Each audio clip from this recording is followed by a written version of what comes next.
Dumating na sa bansa ang mga koponan na kalahok sa FIBA World Cup 2023.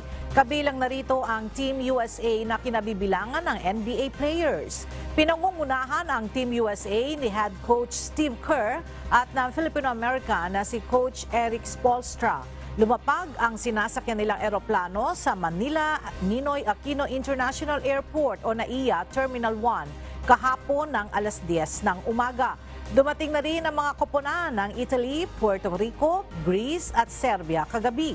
Nauna rito, dumating na rin ang basketball team ng Angola, Dominican Republic, Mexico, Egypt at USA. Gaganapin sa MOA Arena sa Pasay City at Philippine Arena sa Bulacan ang opening ng FIBA World Cup sa August 25, 2023.